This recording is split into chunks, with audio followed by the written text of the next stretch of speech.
ईश्वर स्मरण मंत्र त्र्यंबकम। ओम त्र्यंबकम यजामहे सुगंधिं पुष्टिवर्धनम् उर्वारुकमिव बन्धनान् मृत्योर्मुक्षीयमामृतात्। ओम शांति शांति शांति।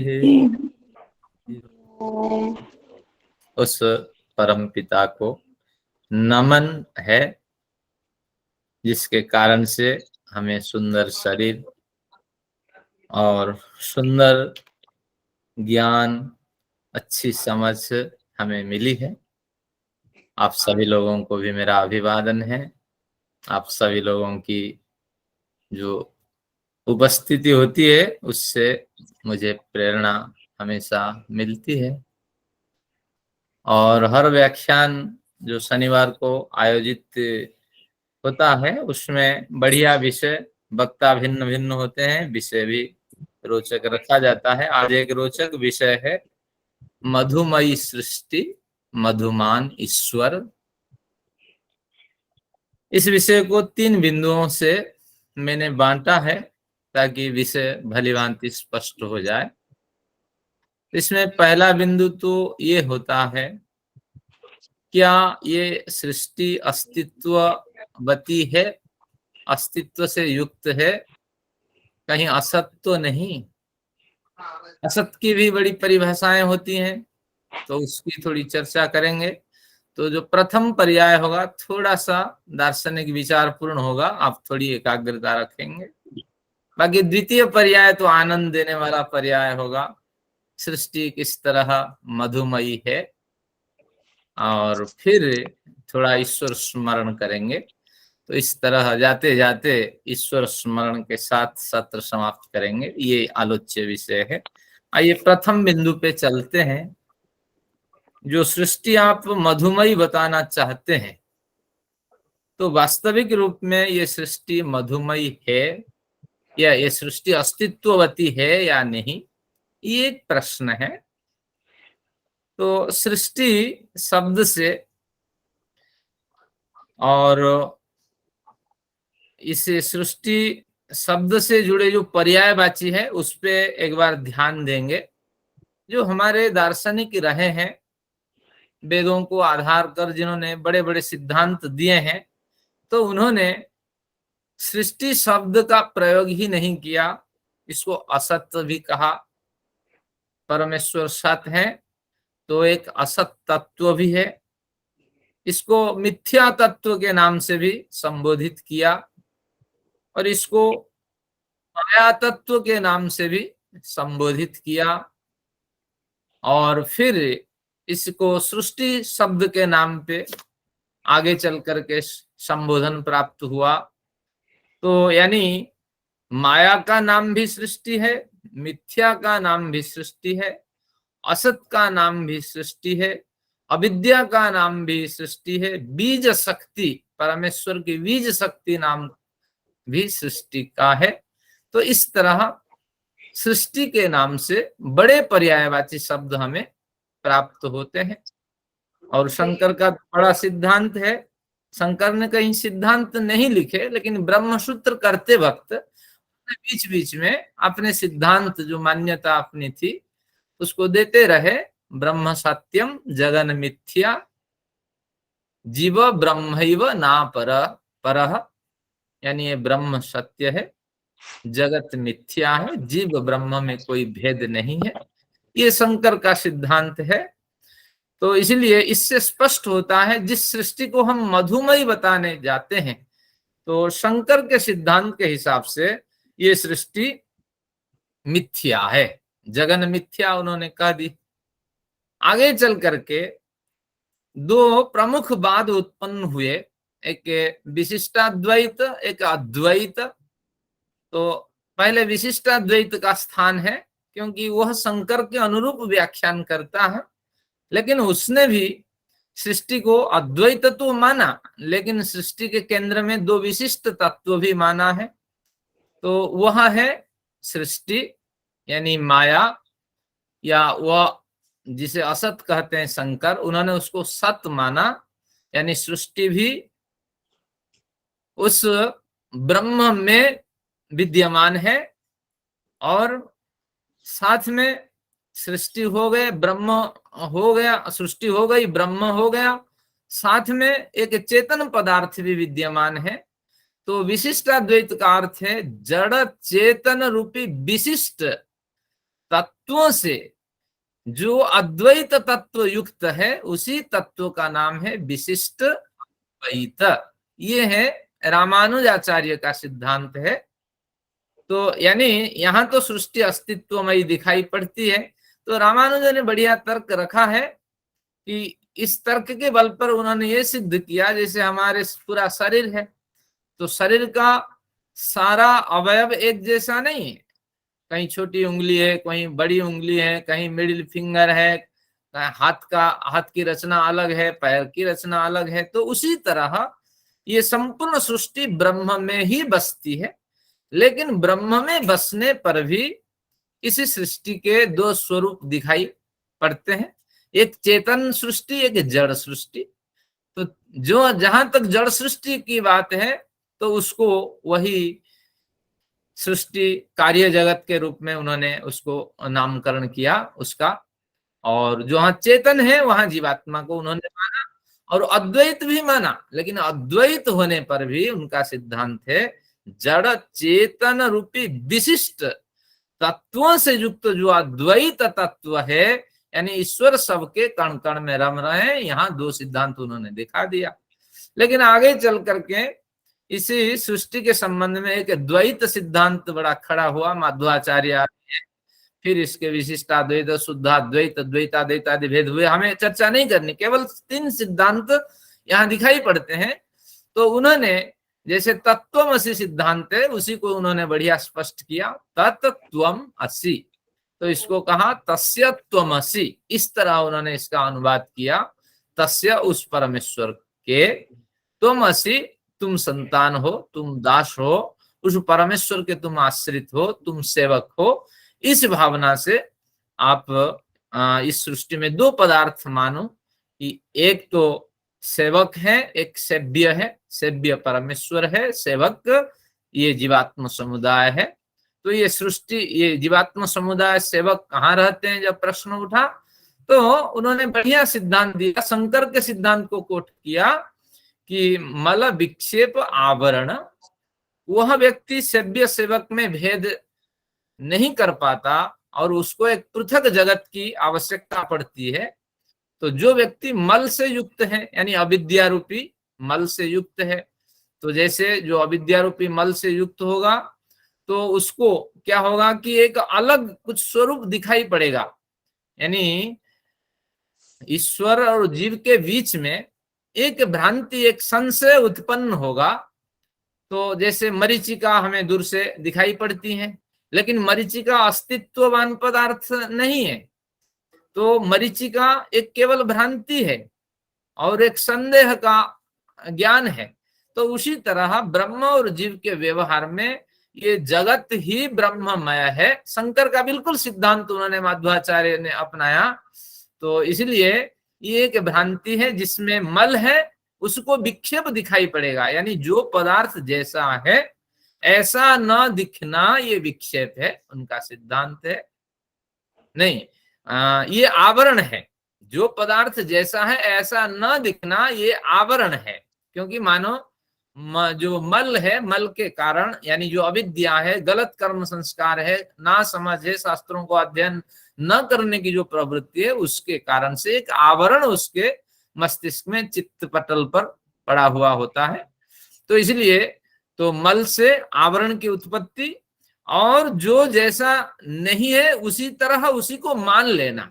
यानी जगत तो ब्रह्ममय है, लेकिन उसको अलग से मान लेना। जो ब्रह्म अलग नहीं है, जो जैसा नहीं है उसे ऐसे मान लेना, ये आपके विक्षेप शक्ति का कारण है। जैसे कि बड़े डंडे हम पानी में डुबो देते हैं, बड़ा सा टब ले लीजिए, डंडा डुबो दीजिए और ऊपर से देखिए वो टेढ़ा दिखाई पड़ेगा वो डंडा।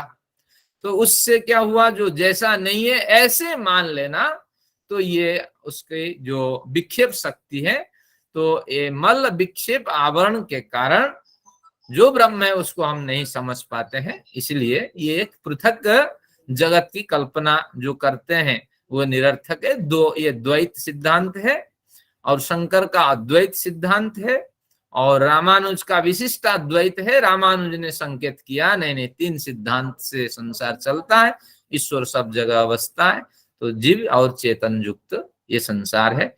अब विवेच्य विषय है, तो ये तीन सिद्धांत के बड़े भेद हुए। विवेच्य विषय है जिस जगत को हम मधुमयी, जिस सृष्टि को हम मधुमयी बताने चाहते हैं, वास्तविक ये सृष्टि मधुमयी है या नहीं, इसको थोड़ा और हम क्लियर करते हैं। जैसे सबसे पहले एक छोटा सा उदाहरण, दार्शनिक विषय थोड़ा गंभीर होगा तो हम छोटा सा उदाहरण लेते हैं कि जनक के राजसभा में, कथा तो काल्पनिक है, जनक को योगीराज कहते हैं, तो जनक के राजसभा में बड़ी भीड़ लगी थी। तो जब भीड़ लगी थी तो विद्वान लोग वहां पहुंच रहे थे और बड़ी बारीकी से जब सुने तो कुछ समझ में आया कि जनक ने रात्रि में स्वप्न देखा। क्या स्वप्न देखा कि बड़े डाकू आए, बड़े लुटेरे आए, बड़े यमदूत आए और उसको काट काट करके, शेर को, चीता को, वन्य प्राणियों को जनक को काट करके खिला रहे थे। तो जनक पसीना पसीना हो गया, रात में उसको निद्रा नहीं आई और सुबह उन्होंने सभा में ये विचार रखा और सभी आचार्यों से पूछने लगा, क्या जो मैंने स्वप्न में देखा तो ये क्या असत्य है, क्या असत्य है?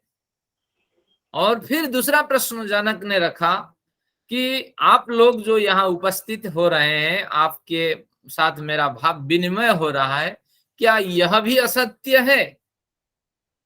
और जो शास्त्र तत्व ज्ञान से हमें समझ में आता है, क्या वह भी असत्य है या तीनों सत्य है? तो इस तरह इसी कथा के बल पर हम सिद्धांत पे चलते हैं। जो वास्तविक सत तत्व होता है उसको जान लेने से असत्य अपने आप समझ में आ जाएगा। सत तत्व के तीन परिभाषाएं सत तत्व की होती हैं। एक है प्रातिभाषिक सत्य, अब इसको खोलेंगे। एक प्रातिभाषिक सत्य, जिनके पास पेन है लाभ लीजिए। और एक व्यावहारिक सत्य, सत स त में हलंत, इसी से सत्य शब्द बनता है। तो प्रातिभाषिक सत्य, व्यावहारिक सत्य, पारमार्थिक सत्य।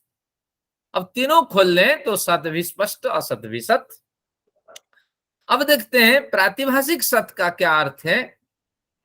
कि प्रातिभाषिक सत्य की परिभाषा जैसे वेदांत दर्शन आदि में शंकर के सिद्धांत का जब अध्ययन करेंगे उसके साथ, ब्रह्म सूत्र के साथ, तो उसने नाम रूपार्थात, नाम रूप अर्थ और अर्थ नाम रूपार्थ परिच्छिन्नम सत प्रातिभाषिक सत्य, नाम रूप अर्थों से जो परिचिन्न है, परि यानी चारों ओर, छिन्न यानी छद धातु है, आवृत है, नाम रूप अर्थों से जो सत ढका हुआ होता है तो उसका नाम है प्रातिभाषिक सत्य। तो नाम रूप अर्थ से कैसे ढका हुआ होता है? जैसे सोना है, उसी सोने में प्रातिभाषिक सत्य हम ढूंढते हैं।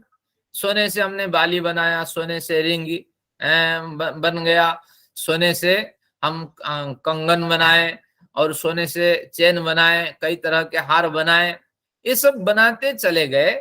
जब हार बनाए तो उसका नाम हार रखा गया और उसका रूप बदल गया। जब बाली बनाए तो उसके रूप भी बदल गया, नाम भी बदल गया। तो फिर उस हिसाब से उस शब्द का जब उच्चारण किए एक नया अर्थ हमारे सामने उपस्थित हो जाता है, बाली ले आओ। तो वाली ले आओ का मतलब है कि एक विशेष शेप से युक्त और एक क्या नाम जातीय पदार्थ आप ले आओ। जिन्होंने समाज में जिसको प्रतिष्ठा मिली है इस नाम के नाम पर, तो वो चीज ले आओ। तो इसलिए नाम रूप अर्थ परिचिन्नम सत। तो इसलिए ये संपूर्ण जगत जो दृश्य जगत है, जिसको कार्य जगत कहते हैं, ये नाम रूप और अर्थ के भेद से ये विभाजित है। तो ये हुआ प्रातिभाषिक सत्य। लेकिन तात्पर्य क्या है कि इन पदार्थों को अगर हटा दें, जो बाली में भी वही सोना है, कंगन में भी वही सोना है, रिंग में भी वही सोना है, और हार में भी वही सोना है, सोना तो सोना ही है। तो इसलिए सोना एक पदार्थ है। इसी तरह मिट्टी ले लीजिए, घड़ा ले लीजिए, सुराही ले लीजिए, मटकी ले लीजिए, लेकिन मूलतः ये पदार्थ नाम रूप से भिन्न भिन्न दिखाई पड़ते हैं। तो इसलिए ये पदार्थ में भिन्नता का कारण यही है, तत्वतः ये मिट्टी है। तो इस दृष्टि से उन्होंने जो मिथ्या जगत को मिथ्या के नाम से संबोधित किया था शंकर, संभवतः असत से किसी पदार्थ की उत्पत्ति नहीं होती है, गीता का प्रमाण है। नासतो विद्यते भाव, जो असत है उससे सत की उत्पत्ति नहीं होती है। तो इसलिए निषेध का यहाँ कथन नहीं, सादृश्यार्थक कथन है। जहां अशब्द आता है वहां 6 अर्थ गृहीत होते हैं। ये व्याकरण के महाभाष्य का सिद्धांत है। एक बार फिर स्मरण करा देता हूं। तत्सादृश्यम एक सादृश्यार्थक है, निषेध तो नहीं, सादृश्यार्थक है।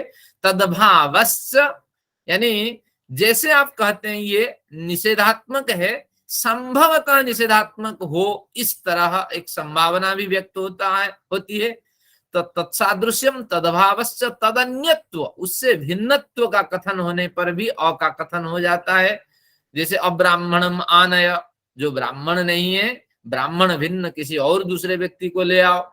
तो उसी तरह तत्सादृश्यम तद्भावश्च तदन्यत्वम तदल्पता, अल्प के अर्थ में भी अ का प्रयोग होता है।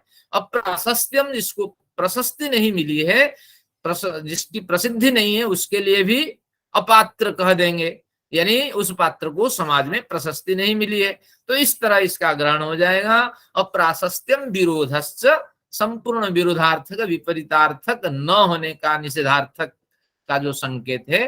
तो इस तरह नयार्थाः षट् प्रकृतिता, जहां अ हो जाए तो खतरा समझना, शास्त्र की भाषा में ये सर्वत्र निषेध नहीं है, ये 6 अर्थों में कोई अर्थ लागू होगा।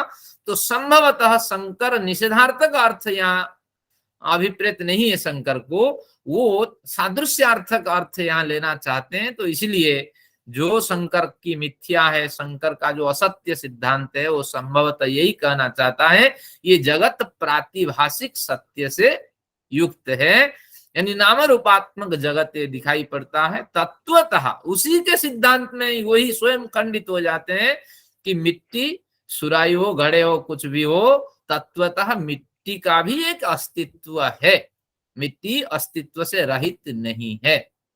तो अगर निषेधार्थक करें तो शंकर के सिद्धांत वहीं कट जाता है। अगर इस तरह व्याकरण जन्य अर्थ करें तो निश्चित रूप से ये प्रातिभाषिक सत्य में जगत नाम रूपात्मक है, यानी परिवर्तनशील है, लेकिन तत्वतः जगत सत्य है, इसको कोई काट नहीं सकता। ये भी दूसरा सत्य देखते हैं, व्यावहारिक सत्य। तो जनक को बिल्कुल स्पष्ट कर दिया गया कि स्वप्न में तूने जो देखा बिल्कुल सत्य है, और उस स्वप्न को देखने वाला कौन है? देखने वाली आत्मा है। तो निश्चित रूप से आत्मा अगर देखती है तो वो भी एक सत्य है। जैसे हम चलचित्र देखते हैं बैठ करके सिनेमा हॉल में, तो वो भी एक सत्य है, वहां रोते भी हैं। जब सीता की चोरी हो जाए हम रो पड़ते हैं, और जब लक्ष्मण की हत्या हो जाए हम मारने के लिए रावण को तैयार हो जाते हैं, और उस जो कैरेक्टर करने वाले को गालियां भी देते हैं। तो इस तरह क्या होता है, ये प्रातिभाषिक सत्य भी कई बार हमें क्या करता है, विस्मय में डाल देता है। तो ये सत्य का एक स्वरूप है। आइए, व्यवहारिक सत्य जनक को कहा गया, इसलिए ज्यादा मत सोचा करो, रात में स्वप्न आएगी तो स्वप्न के बारे में सोचना है तो अच्छे विचारों से गुजरो, मधुमान ईश्वर का स्मरण करो, बढ़िया स्वप्न आएगा। और तुम्हारा राज्य कोई छीन लिया, यही विचार रहा होगा तो यमदूत आकर के तुम्हें काट करके खिला रहे हैं। चलिए आगे, फिर उसने जनक ने प्रश्न रखा, राजसभा में जो हम उपस्थित हुए हैं इसका क्या सत्य है? तो उन्होंने कहा ये कि व्यावहारिक सत्य भी है, क्योंकि एक तांबा का घड़ा, दूसरा भी हाँ जी। तांबा का घड़ा, दोनों घड़े दिखाई पड़ रहे हैं, तो दोनों द्वैत है। और दोनों अगर द्वैत है, या एक तांबा का घड़ा एक चांदी का घड़ा, दोनों ही भिन्न भिन्न एलिमेंट से बने हुए घड़े हैं, जो द्वैत दिखाई पड़ रहा है उससे हमारा व्यवहार हो रहा है, तो हम कैसे संसार को न माने, ये पत्थर है, ये पानी है, और साथ में ये गैसीय पदार्थ है, हम एक कैसे मान लें। तो इसलिए संसार को द्वैत मानो। तो ये सिद्धांत अगर लागू होता है, इसका समाधान ये है कि व्यावहारिक जगत में भी एक सत्य दिखाई पड़ता है, तत्वतः ये सत्य भी उस परम सत्य से अस्तित्व युक्त सृष्टि से युक्त है। जैसे क्या क्या उदाहरण है, ये सोना का घड़ा हो या चांदी का घड़ा हो, मिट्टी का घड़ा हो, ये सब एक समय था, ये सब अस्तित्व में नहीं थे, और आगे भविष्य में भी ये हमेशा इसी तरह नहीं रहेंगे, तो इनमें भी परिवर्तन होगा।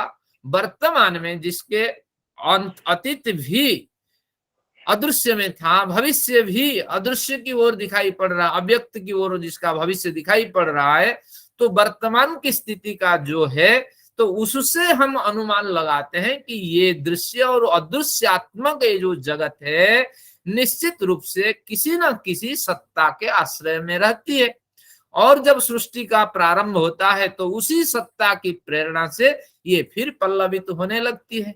एक घड़ा टूट गया गया, लेकिन ये घड़ा गया कहाँ, टूट करके मिट्टी में परिवर्तित हो गया। मिट्टी में परिवर्तित हो गया, घड़ा का अस्तित्व खत्म नहीं हुआ, घड़ा का अस्तित्व किसी विशेष आश्रय में आश्रित है, तो वो है मिट्टी।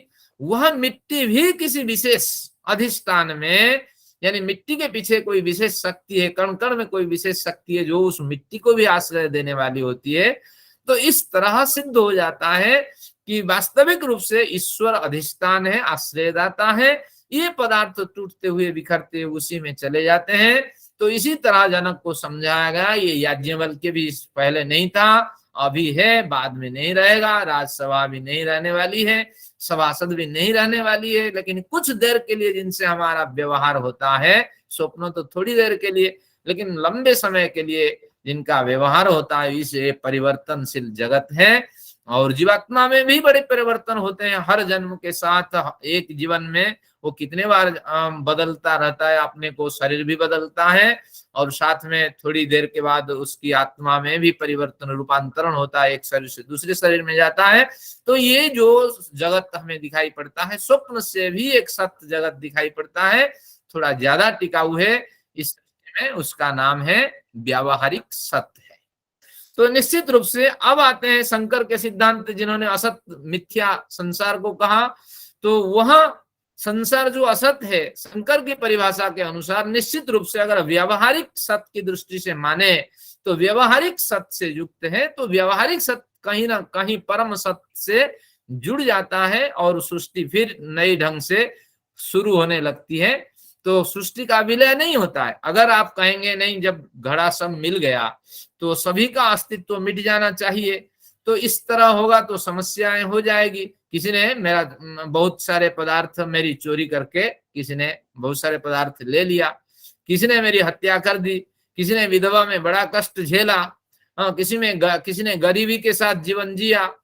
तो अब फिर अन्याय हुआ कि सभी एक जैसे हो गए, किसी तरह जीवन जियो और लूट मार करके और मर जाओ, इसके साथ सभी तो घुल मिल करके उस परमेश्वर में एकाकार हो जाएंगे प्रलय के समय पर। फिर जब नई सृष्टि होगी, फिर सभी को नया नया शरीर, नई नई स्लेट के साथ सभी की सृष्टि होगी। तो ये सिद्धांत कहीं व्यवधान को प्राप्त न करें, तो इसलिए व्यावहारिक सत्य भी एक सत्य है, और वह सत्य आखिर में अपने मूल कारण स्वरूप में विलीन होता हुआ उस परम में आश्रित होता है, और निश्चित रूप से ये आश्रय को प्राप्त करता है, इसका भी अस्तित्व बना रहता है। यथा पूर्वम अकल्पयत, फिर जब सृष्टि बनती है तो उस समय फिर जो अपने बचे कुछ कर्म है, जो व्यवस्था है ईश्वरीय व्यवस्था, उस हिसाब से ये सृष्टि फिर उत्पन्न होती है।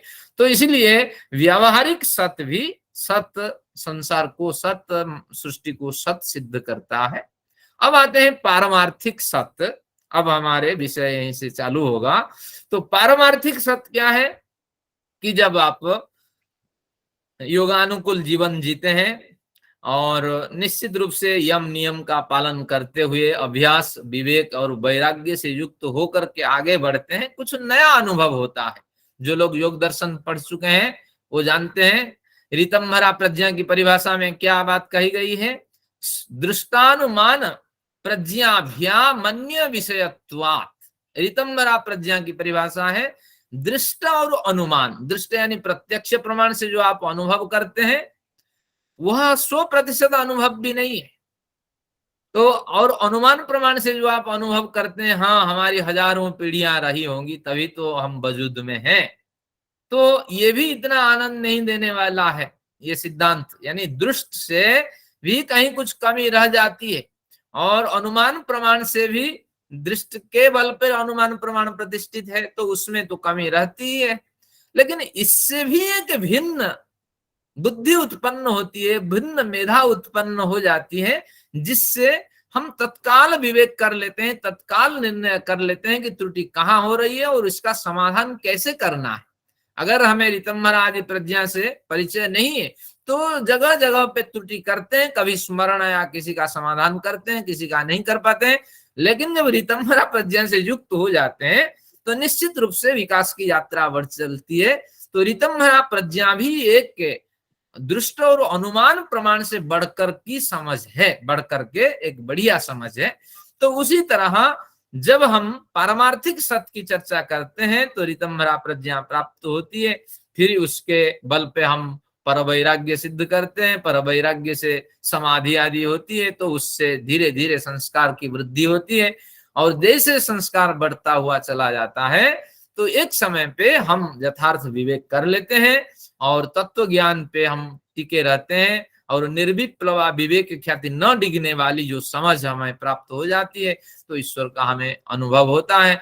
तो वस्तु का यथार्थ अनुभव और सामाजिक जीवन यात्रा में यथार्थ व्यवहार करने के लिए हमें माध्यम मिलता है। तो उसी को कहते हैं वास्तविक सत्य है, पारमार्थिक सत्य है, एब्सोल्यूट जो ट्रूथ है, एब्सोल्यूट जो ट्रूथ है, तो वही पारमार्थिक सत्य है। तो उसी के माध्यम से हम क्या जानते हैं, जब वो ज्ञान हमें हो जाता है तो हमें बड़ा आनंद आता है। मिट्टी के 2 बर्तन उठाते हैं, इसके कण कण में हमें ईश्वर का स्मरण हो आता है और उसी में हम देखते हैं ये अनिश्चित जगत के पिंड है और आखिर में इसका जो मूल कारण है वो सत्य है।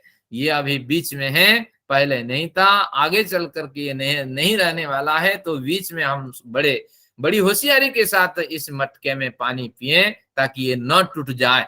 तो इस तरह संसार को जब समझ जाते हैं, अनित्य कौन नित्य, ये ज्ञान बार बार होता है तो बड़ा एंजॉय करते हैं, जगत का बड़ा आनंद लेते हैं। तो इसलिए जगत तो सत्य सिद्ध हो ही गया, सृष्टि तो सत्य ही है, चाहे आप पारमार्थिक करें, चाहे प्रातिभाषिक करें या चाहे व्यावहारिक सत्य से युक्त हो जाए। तो इसीलिए तो ये जगत तो सत्य सिद्ध हो गया। तो सत्य पारमार्थिक ज्ञान से जब युक्त हो जाते हैं तो सृष्टि का बड़ा आनंद लेते हैं। जैसे चलचित्र को देखते हुए हम क्या करते हैं कि जब समझ जाते हैं कि ये चलचित्र है, ये लाइट और शैडो का खेल है, तब फिर सीता की जब चोरी हो जाती है तब हम रोते नहीं है, बड़ा आनंद लेते हैं। अरे ये कैरेक्टर करने वाला जो व्यक्ति रावण बहुत बढ़िया किया, ताली बजाते हैं, और क्या बढ़िया डायलॉग ये कहता है। और जो प्रोजेक्शन होता है उसकी भी तारीफ करते हैं, कितने करोड़ खर्चा हुआ उसका भी आनंद लेते हैं, कैसे उसमें फाइटिंग हुई है, लाइट की कैसी व्यवस्था की गई है, म्यूजिक कैसा है, बड़ा आनंद उसका लेते हैं जब समझ जाते हैं। जब नहीं समझते हैं तब हमें भी उस समय दुख होता है। तो निश्चित रूप से ये जगत सत्य है, असत का सवाल ही नहीं है। तो सत्य जगत में जीवात्मा भी सत्य तत्व है। थोड़ा सा शंकर के और सिद्धांत पे चलते हैं। शंकर क्या कहते हैं कि ये जो ब्रह्म है, ये ब्रह्म की जो माया है यानी जो सृष्टि है, ये सृष्टि त्रिगुणात्मिका है और ब्रह्म का बार बार इसमें अनुभव भी होता है। जैसे सत्व रज तम गुण का अनुभव कैसे होता है, जब ज्ञान ग्रहण करते हैं तो ये सृष्टि से आप सत्व गुण को ग्रहण करते हैं, इसी सृष्टि में रह करके आप ज्ञान ग्रहण करते हैं, अध्यात्म में आनंद लेते हैं। तो निश्चित रूप से इस सृष्टि में जो सत्व गुण है उसका आप लाभ लेते हैं। ठीक है, फिर क्या कहते हैं, या माया का जो सत्व गुण है, माया सृष्टि समान पर्यायवाची शब्द है। फिर कहते हैं रजोगुण, जब आप कर्म में व्यापृत होते हैं, विविध कर्म करते हैं, समाज कल्याण पर कर्म करते हैं, निष्काम कर्म का अनुष्ठान करते हैं, तो उस समय रजोगुण से युक्त रहते हैं, कर्म प्रमुखता आपकी बनी रहती है। फिर तमोगुण, जब आप सो जाते हैं उस समय त्रिगुणात्मक सृष्टि का अनुभव करते हैं।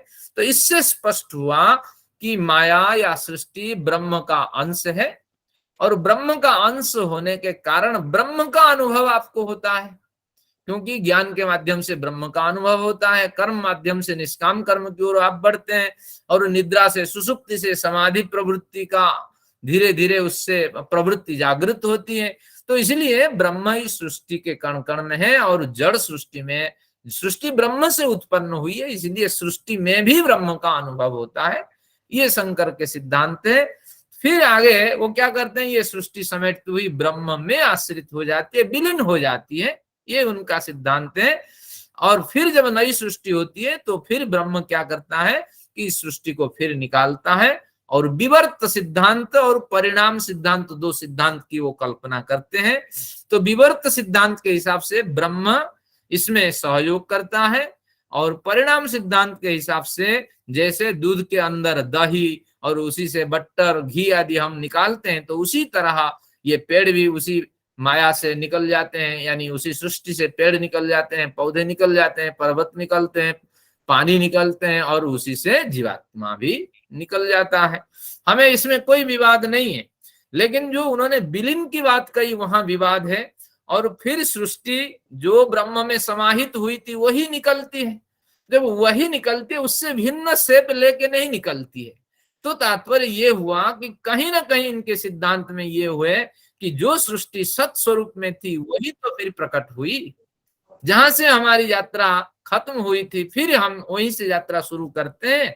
तो थोड़ा यहाँ विवेच्य विषय था, लेकिन उन्होंने जो विलीन सिद्धांत मान लिया तो उससे हानि हो जाती है। अगर सभी ब्रह्म में विलीन हो जाएंगे तो निश्चित रूप से सृष्टि चलेगी नहीं। कई अरबों साल से सृष्टि चलती आ रही है, सभी इस तरह चलते जाएंगे। आज अनुराधा जी गई तो कल फिर ये नीलम मैडम चली जाएंगी, फिर आगे सिद्धार्थ रत्न मैडम चली जाएंगी, तो धीरे धीरे सब चलते जाएंगे तो सृष्टि बिगड़ जाएगी आगे चल करके। आगे 5-7 अरब साल के बाद सृष्टि नाम का कोई पदार्थ नहीं रहेगा, ब्रह्म में बस छलांग लगा लो, बस अस्तित्व समाप्त। तो ये कुछ समस्याएं उठती है। पिछली बार भी मैंने कहा था मुक्तात्मा और बद्धात्मा में भेद होता है, स्वयं ही शंकर सिद्धांत मानते हैं। तो कहीं ना कहीं सिद्धांत से छन करके आती है। हमें शंकर के सबसे इंटेलिजेंट हम शंकर को मानते हैं, 32 वर्ष में उन्होंने बड़ा काम किया, लेकिन कहीं ना कहीं उनके सिद्धांत में ये स्पष्ट ही हो जाता है कि ये सृष्टि सत है और ये जीवात्मा भी सत है। सृष्टि से जीवात्मा की उत्पत्ति होती है और जीवात्मा सृष्टि दोनों ब्रह्म में आश्रित हो जाती हैं, तो फिर ये दोनों फिर निकलते हैं। तो इस तरह शंकर का सिद्धांत सत का कथन करता है। अब हमने जब पारमार्थिक ज्ञान से समझ लिया पारमार्थिक सत के रूप में संसार को, तो फिर मन में आता है मधुमयी सृष्टि कैसी है, हमें देखनी है। तो एक बढ़िया सिद्धांत है, अगर हम सृष्टि से कुछ सीखने की वृत्ति रखते हैं, या सृष्टि से क्या, अगर हमारे अंदर एक सीखने की वृत्ति, जीवन को परिशुद्ध अंतःकरण से युक्त करने की वृत्ति उत्पन्न हो जाए, तो किसी भी पदार्थ में से हमें मधुरता, सीखने की प्रवृत्ति, कुछ ना कुछ ग्रहण करने की जो पात्रता हम में स्वयं ही उभर आती है। तो इसलिए एक दत्तात्रेय करके बड़े विद्वान हुए हैं, उन्होंने 24 गुरुओं का उल्लेख किया है कि जहां मैं गया तो वहां कुछ ना कुछ सीखा। लेकिन मेरी दृष्टि में दत्तात्रेय की चर्चा आती है इसमें भागवत पुराण में, तो उन्होंने कहा मेरी दृष्टि में 24 प्रमुख गुरु हैं, और इन 24 गुरुओं के अगर स्मरण आदि हम करते हैं तो निश्चित रूप से हमें बड़ा लाभ होता है। हम भी बचपन में पढ़े हैं कि फूलों से हंसना सीखें, चिड़िया से सीखें गाना, या भंवरों से सीखे गाना। तो इस तरह ये बच्चों को बताया गया है कि कहीं ना कहीं पदार्थों से कुछ ना कुछ सीखने के लिए आप कोशिश करो। तो ऋषि भी बड़े साहित्यिक रहे, जब भावावेश में डूबते हैं तो बढ़िया मंत्र उनको स्पष्ट होते हैं, संसार प्रकृति के बड़े बड़े जो विषय हैं उनको स्पष्ट हो जाते हैं। तो आज आइए मैं कुछ आपके लिए सामग्री प्रस्तुत करता हूं जिससे आनंद लेंगे ये सृष्टि कैसी मधुमयी है और इस मधुमयी सृष्टि में हमें कैसे डूबते रहना चाहिए हमेशा, ताकि ईश्वर का भी हमें स्मरण हो आए। ये कुछ पद्य आपके लिए है और ये शायद 2 और 3 5 पद्य कुल है, इसका आनंद लेते हैं। मधुमयी सृष्टि, सृष्टि स्त्रीलिंग है इसलिए मधुमयी, ईश्वर मधुमान है।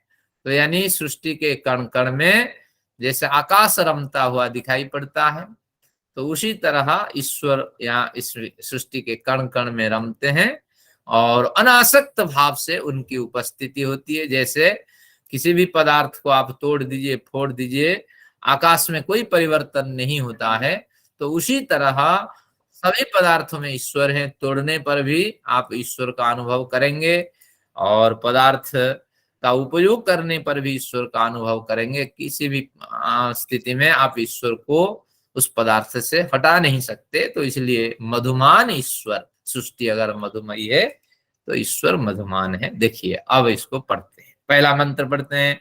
मधुबातारितायते मधुक्षरन्ति सिन्धवः माध्वीर्न सन्त्योषधि ऋतायते मधुबाता प्रवहन्तु।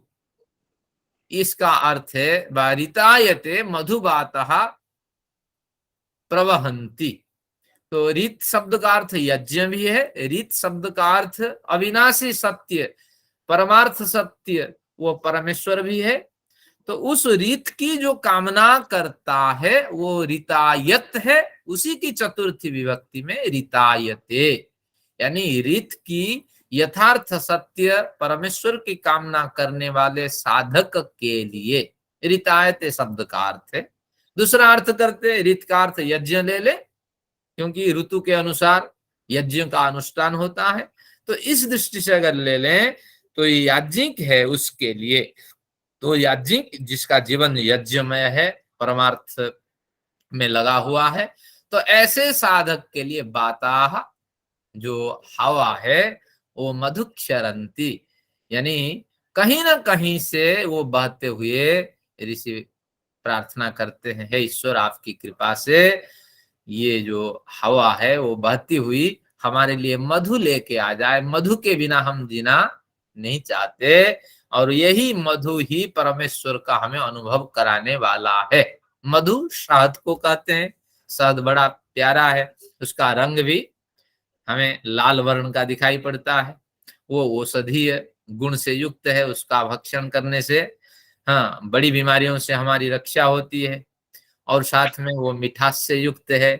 तो निश्चित रूप से मधु एक दुर्लभ पदार्थ है और गुणवान पदार्थ है, तो उसी का यहाँ स्मरण किया गया कि ऋतायते, यानी यजमान के लिए या सत्य मार्ग से परमेश्वर की ओर बढ़ने की कामना करने वाले साधक के लिए, हे वायु तुम कहीं से भी आते हो, हमें उससे कोई फर्क नहीं पड़ता, तो वहां की मधु लेके तुम आ जाओ ताकि तुम्हारे संस्पर्श से मुझे वो मधुमान ईश्वर स्मरण में आ जाए। फिर कहते हैं मधुक्षरन्ति सिंधवः, बड़ी साहित्यिक चर्चा है। सिंधवः यहाँ समुद्र के अर्थ में नहीं, नदियों के अर्थ में है।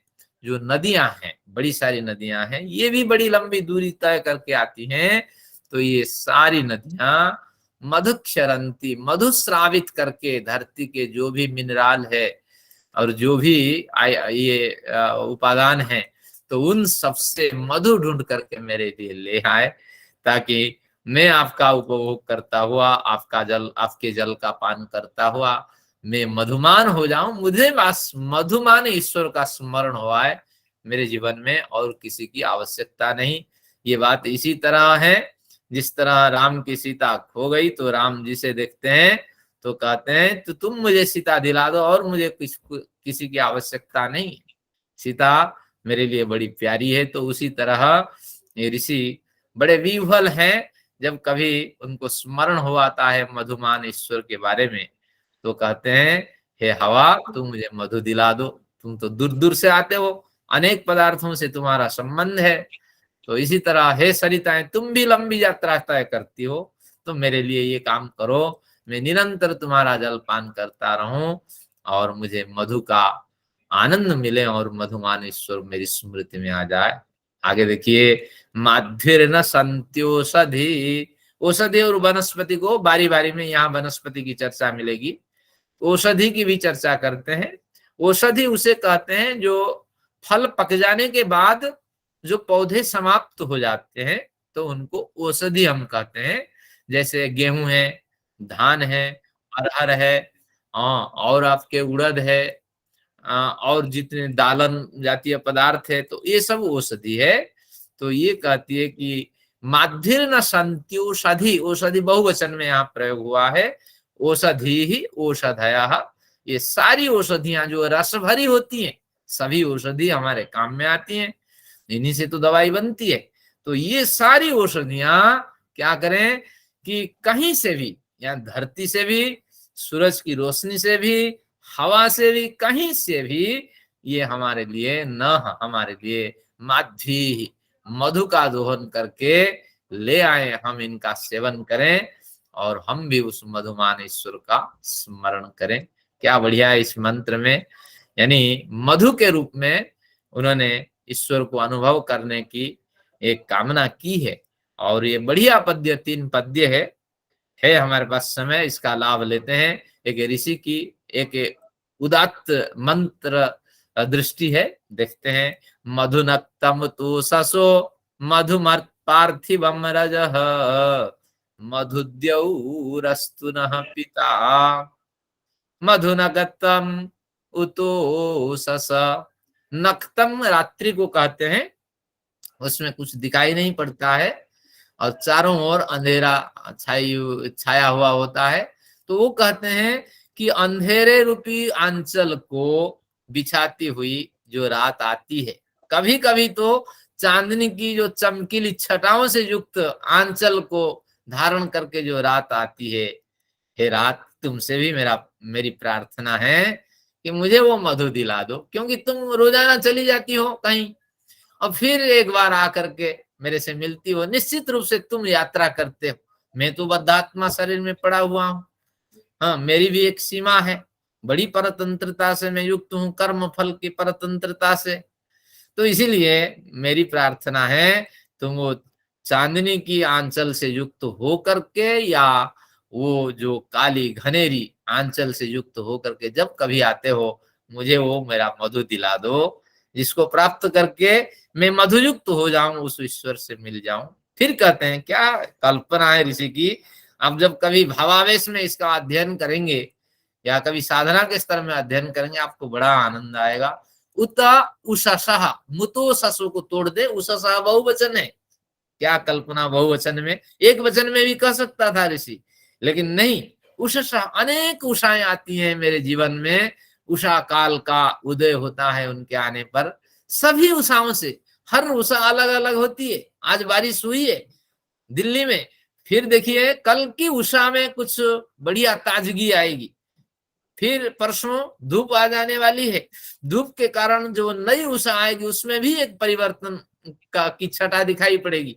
तो रोजाना परिवर्तन का वहन करके आने वाली है उषा। हे उषाएं, आपसे भी मेरी प्रार्थना है, आप में से कोई तो एक उषा मेरे लिए मधु लेके आओ, या सारी उषाएं मुझे मधु प्रदान करो, मेरा जीवन मधुमय हो जाए।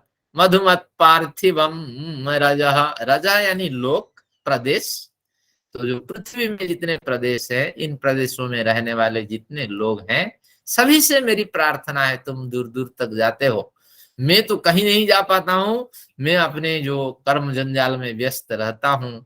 तो सभी से मेरी प्रार्थना है कि मुझे कहीं कहीं तुम जहां से भी मधु मिलता है, सुंदर प्रेरक विचार मिलता है, जिससे जीवन मधुमय हो जाए, तो वो प्रदान करो, और निश्चित रूप से मैं उस परमेश्वर का स्मरण कर सकूंगा।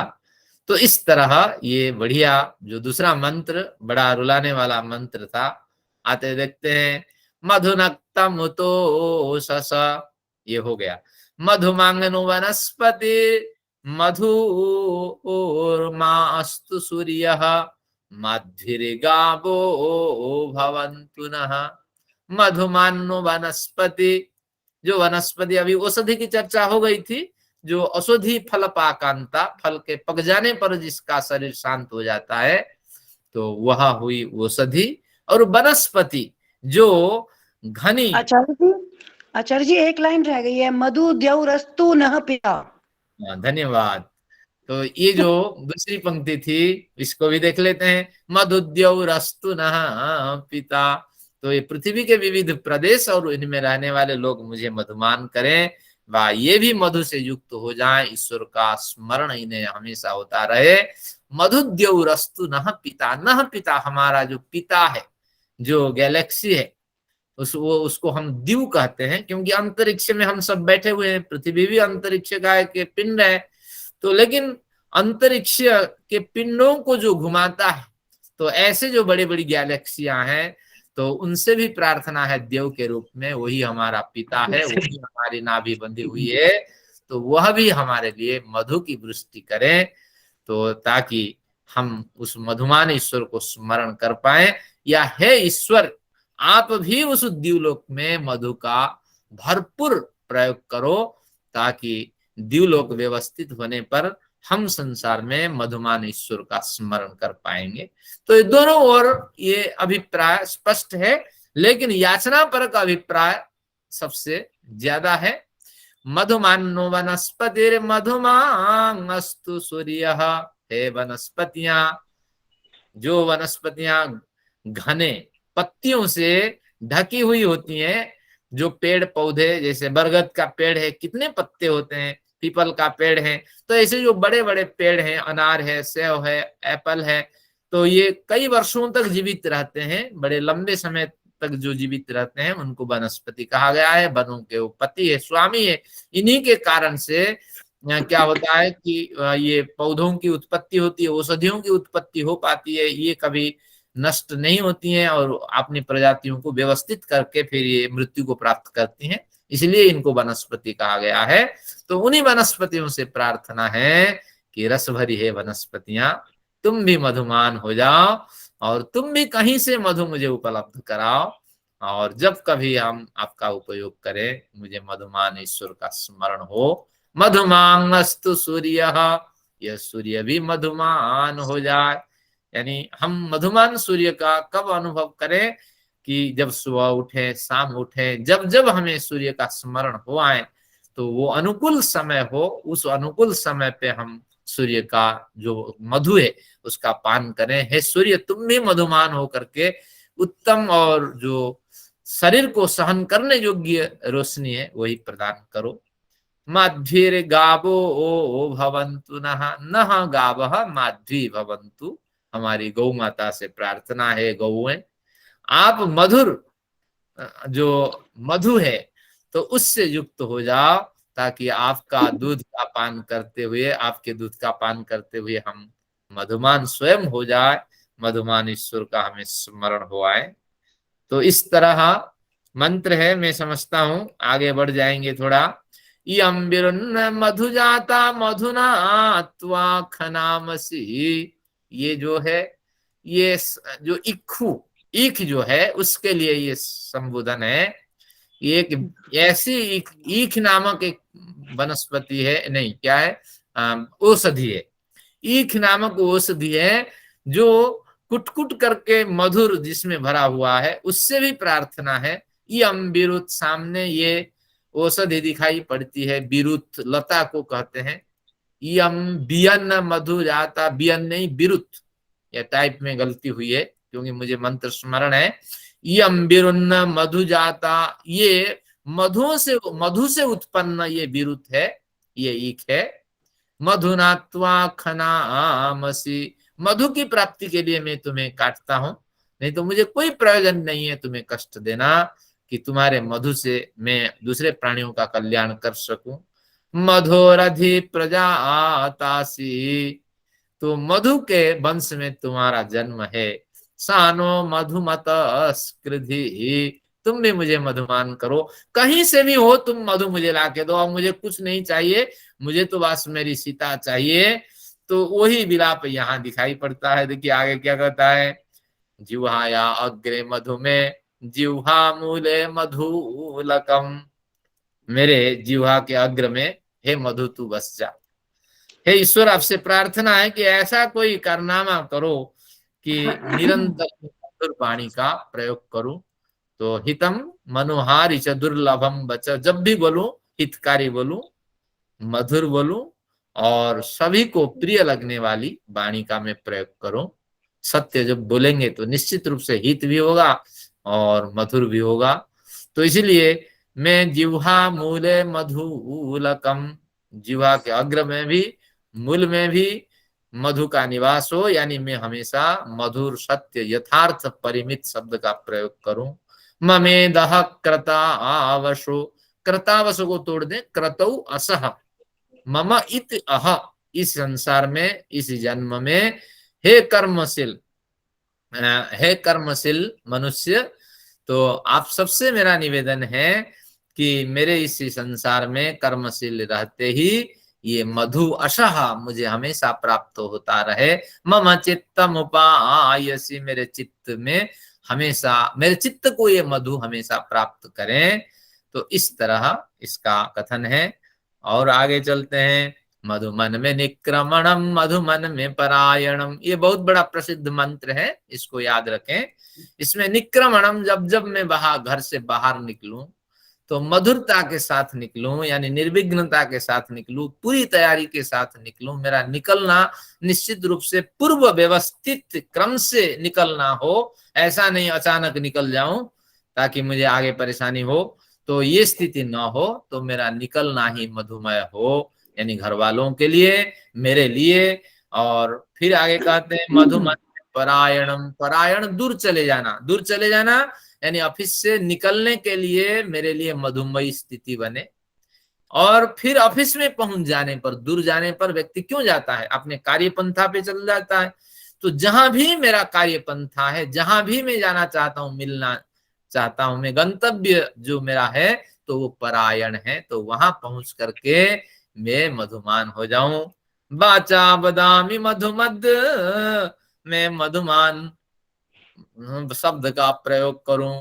भूयासम मधु संदृशः, तो मधु के समान, संदृशः भूयासम, मैं हो जाऊं। हे ईश्वर आपकी कृपा से मैं हो जाऊं, ये तो संभव नहीं, हम बहुत सी कल्पना करते हैं लेकिन पुरुषार्थ भी करते हैं, हम बन नहीं पाते हैं। थोड़ा ईश्वर को इसमें भी स्मरण करना होगा, क्योंकि पुरुषार्थ के साथ ईश्वर स्मरण से अंदर से उत्साह, ज्ञान, बल, पराक्रम की वृद्धि होती है। तो यहाँ ईश्वर का स्मरण करते हैं। तो इस तरह वेदों में केवल तो मैं मधु की चर्चा की है, वेदों में विविध चर्चाएं हैं। कभी तो कहता है औषधे मैनम हिंसी, है औषधि मेरी हिंसा मत करो। स्वधिते मैनम हिंसी, है तलवार, हे कुठार तुम मेरी हत्या मत करो। सुनो तो ग्राबाण, है पत्थर तुम मेरी बात सुनो।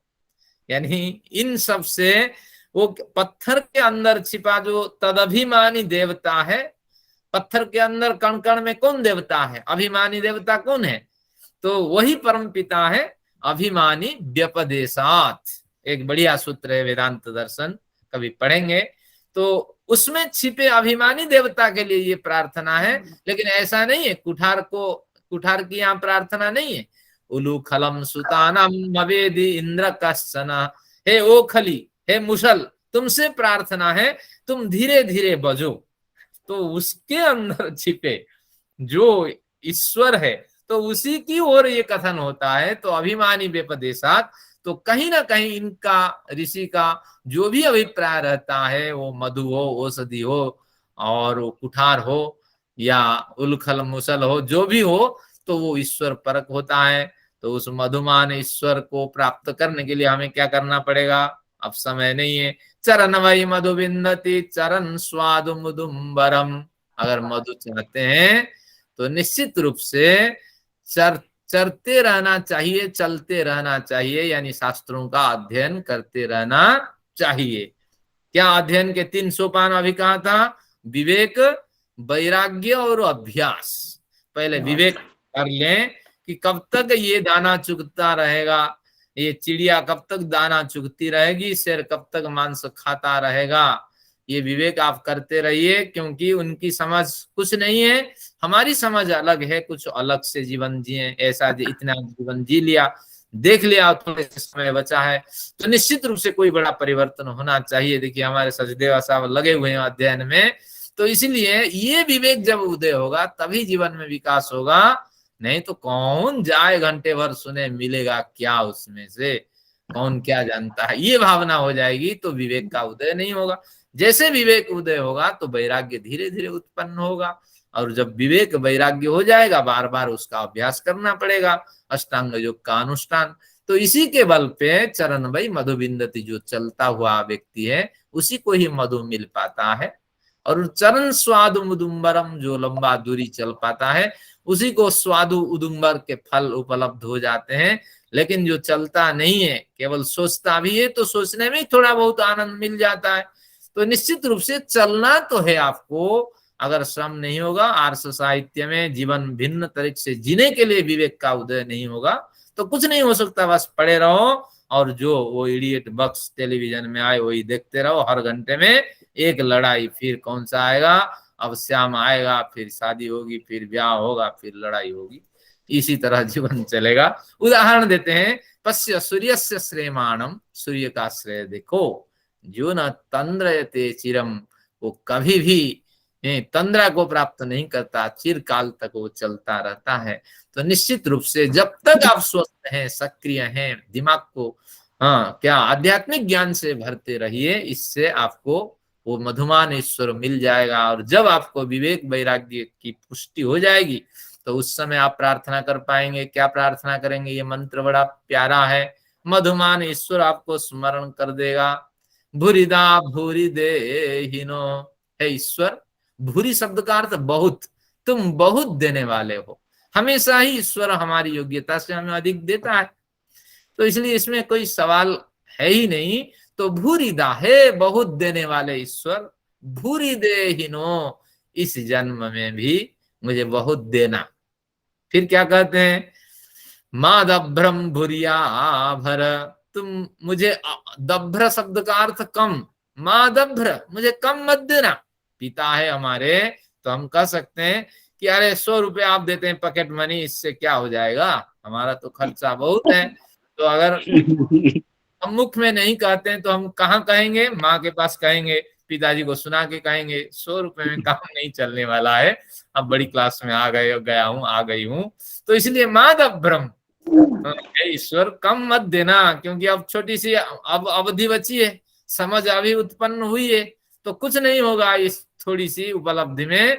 तो भूरिया भर, पर्याप्त, भरपूर, भूरी आभर, आभर, पर्याप्त मुझ में भरपूर कर दो, समझ भरपूर कर दो, विवेक वैराग्य से मैं तप जाऊं। फिर कहते हैं भूरी घे दिंद्र दीक्षति, ये घा इंद्र, घे दिंद्र, तो घ का मतलब निश्चित रूप से ये जो इंद्र है, परम ऐश्वर्य वाला परमेश्वर है, मेरे पिता हैं, ये निश्चित ही बहुत देता है, इसमें प्रश्न ही नहीं है। केवल मैं एक विकल्प उठा रहा था कि मुझे मत कम देना, मुझे निश्चित रूप से ज्यादा देना, मैं, ये मेरी भ्रांति थी। अब मैं समझ गया, मेरे ईश्वर, मेरे पिता मुझे बिना मांगे बहुत कुछ देने वाले हैं। तो इसी विश्वास के साथ उस मधुमान ईश्वर का स्मरण करें। और हमारा समय समाप्त होता है, और यहाँ शांति पाठ करेंगे, फिर कुछ प्रश्न रखेंगे। वो मधुमान ईश्वर हमें शांति प्रदान करें और निश्चित रूप से हमारे कल्याण के लिए वो मार्ग प्रशस्त करें, कोई साधन उपलब्ध कराएं।